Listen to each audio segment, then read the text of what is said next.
que me escuchas cada mañana en ¿Qué tal, Fernanda? Recordarás que en diciembre tuvimos frente a estos micrófonos al nuevo director general de Petróleos Mexicanos, a Carlos Treviño, a quien, por cierto, le mando un abrazo con mucho cariño y espero que ese pie se recupere pronto. A tan solo unos días de su nombramiento, Carlos Treviño se sentó aquí a mi lado en QTF. Y bueno, pues habló de todos los retos que tiene por delante y del gran compromiso que asume cuando recibe Pemex, libre de un monopolio gubernamental sobre la energía y que abre la industria a la participación privada.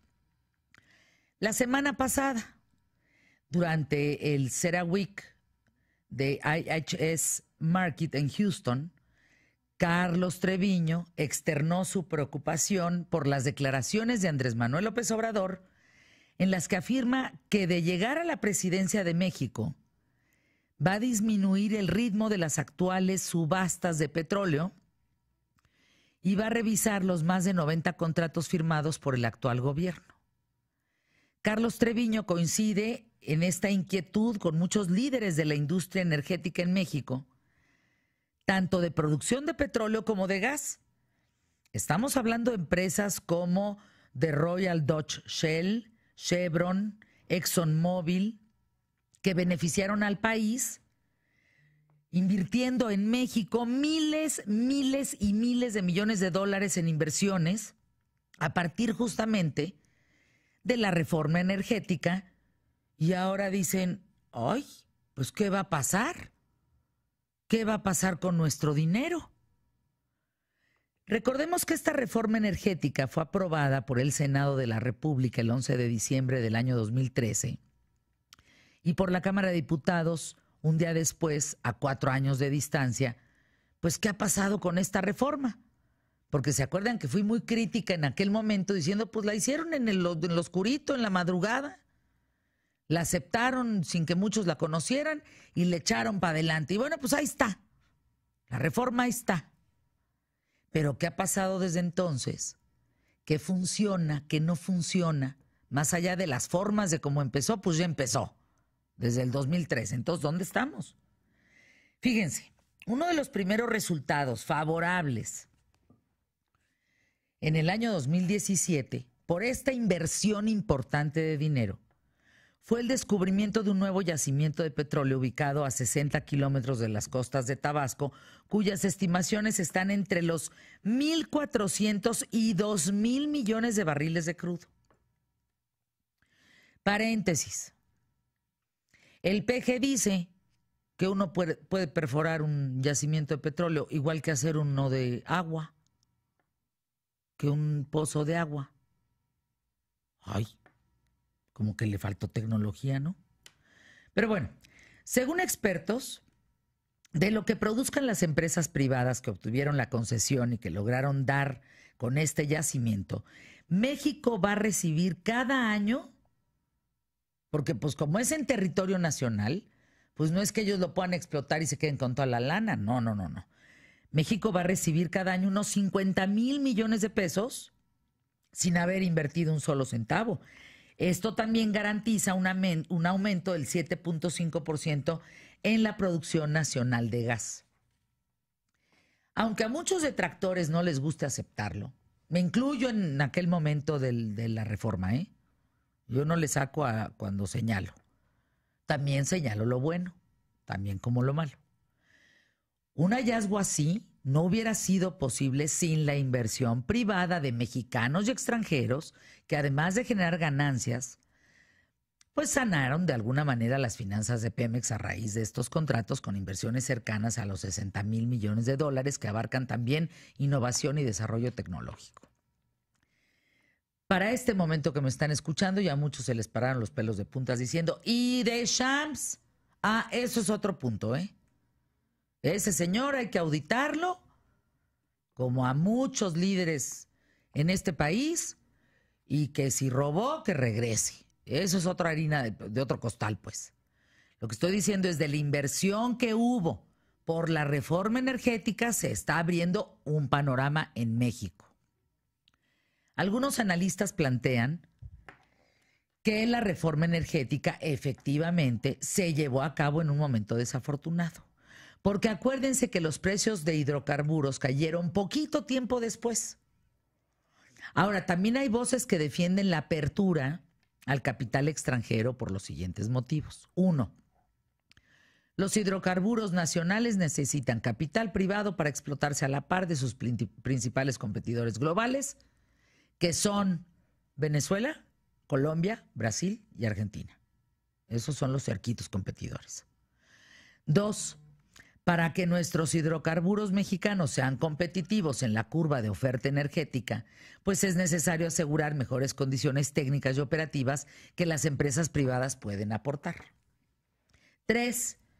La demanda eléctrica se incrementa constantemente, tanto a nivel nacional como internacional, por lo que son indispensables nuevos esquemas de generación, distribución y venta de electricidad. La reforma energética tiene un potencial evidente debido a que con esta apertura se pueden aprovechar la inmensa cantidad de recursos en México que incluyen hidrocarburos y no hidrocarburos como el viento, la energía solar y la energía geotérmica. Igualmente se cuentan con procesos transparentes durante las rondas para estas licitaciones, que esto es algo que antes era una preocupación constante antes de la reforma, de lo cual también se deriva lo creado por políticas y regulaciones competitivas con los demás países de América Latina.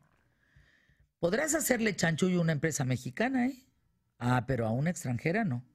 Las leyes, acuérdense, la impunidad de nuestro país no nos ayuda en nada. Pero esa impunidad no se replica en otros, ¿eh? Se cuenta hoy por hoy con estos procesos mucho más transparentes.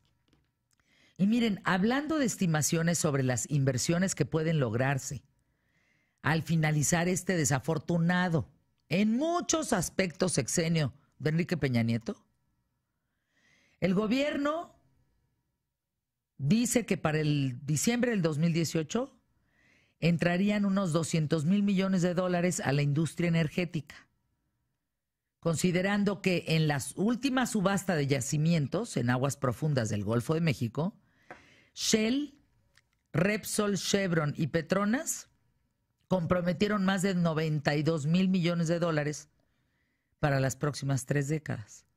Por eso la preocupación que nos dice Carlos Treviño en este micrófono y de todos los industriales del sector energético, si hubiera una cancelación o disminución en el ritmo de las acciones petroleras que pueden impedir, por un lado, que se consigan resultados esperados y por el otro, pues una situación que empeore porque pues ni sacas el petróleo, pero tampoco promueves nuevas energías y te quedas bailando en la loma.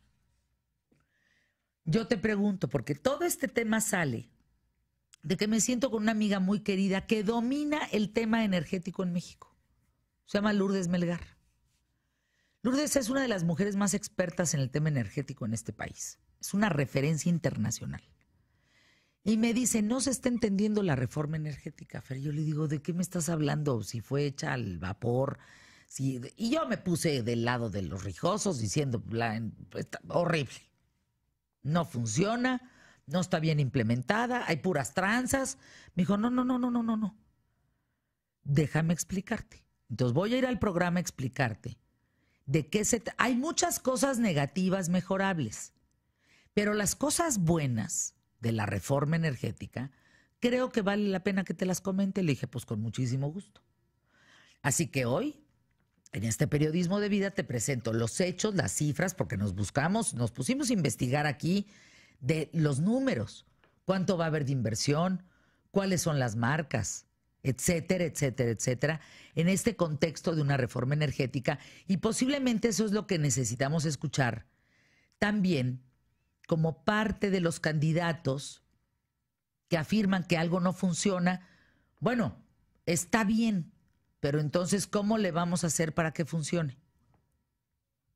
No podemos ausentarnos ni exentarnos de una reforma energética, aunque haya estado hecha con las patas, si lo ponemos en ese extremo. Pero entonces, ¿cómo le vamos a hacer? Porque no nos podemos quedar atrás. Necesitamos del petróleo, necesitamos de la energía solar, necesitamos de la cultura. ¿Saben qué necesitamos? Y se lo dije a una candidata bastante ¿cómo diría yo? Con poco criterio, en Tamaulipas. Le dije, necesitan universidades en Tamaulipas. Necesitan ahorita, en un centro energético tan importante en México, estar haciendo así, a la voz de ahorita córrele, universidades para que muchos mexicanos estudien esto.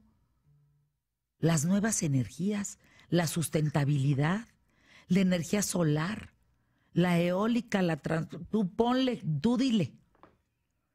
Pero pues dicen que van para adelante y no hay ni siquiera universidades. ¿Y entonces quién va a venir a trabajar este tema? Pues los extranjeros. ¿Por qué? Porque los mexicanos no estamos durmiendo en ese tema.